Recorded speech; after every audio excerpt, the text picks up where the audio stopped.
nga ba ang diferensyang bipolar? Ang diferensyang bipolar ay isang katawagan sa psychiatry para sa sakit sa pag-iisip, na kung saan ang isang individual ay sinusumpong ng matinding depresyon at matinding mania sa pakiramdam o mood swing nito. Tayo rin ay mangangalap ng opinyon ng iba ukol sa isang individual na mayroong diferensyang bipolar.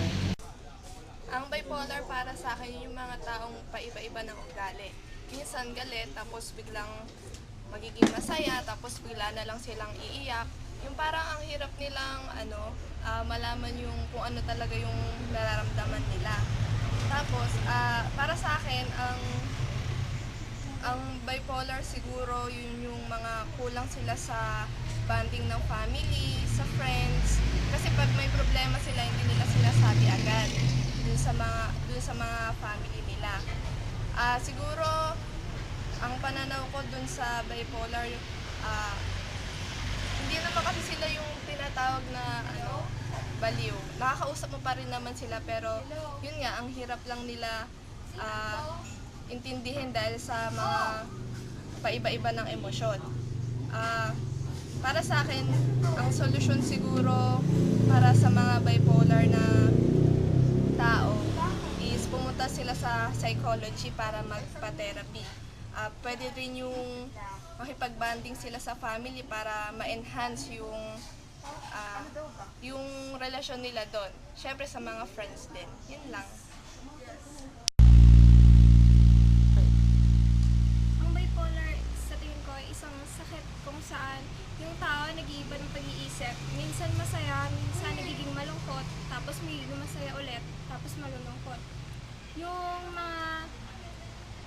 mga dahilan sa tingin kung bakit nagkakaroon ng bipolar ang isang tao is yung walang makausap o kaya yung sobrang stress sa sobrang dami ng iniisip, nagkakaroon ng bipolar.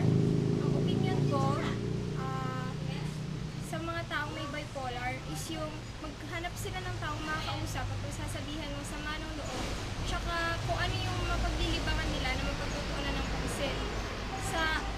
Para sa akin, ang treatment na dapat dito is yung kakausapin ko na lang kung sino yung may bipolar, tapos tutulungan ko silang maghanap ng mapaglilibangan para makalimutan nila yung mga iniisip nila para magkaroon sila ng bipolar.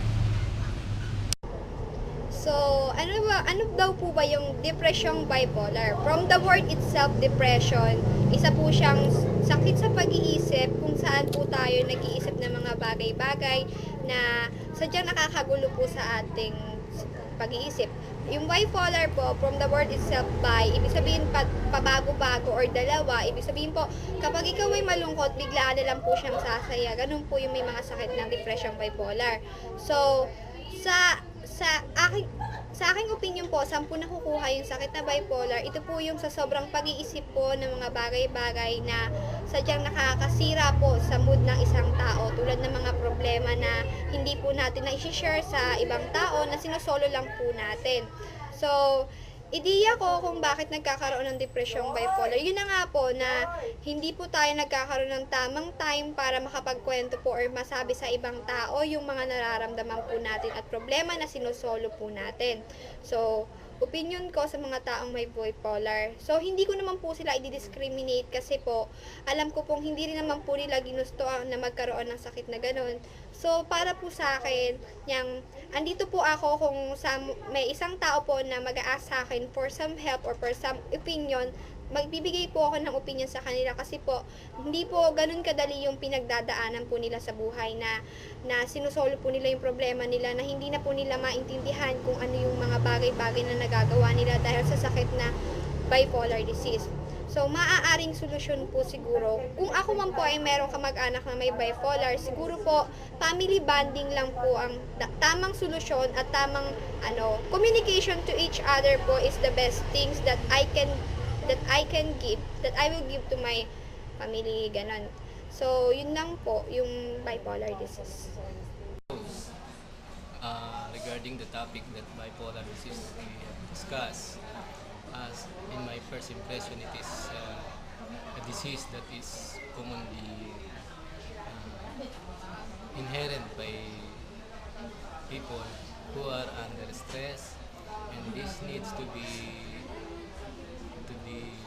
solved by joint forces like students and faculties and laymen in order to eliminate the growing population who has this disease. So let us remove stress from each individual and let the people have their activities, physical activities rather than mental activities, so that the people can grow smoothly and eliminate this disease. I think that's part of the improvement.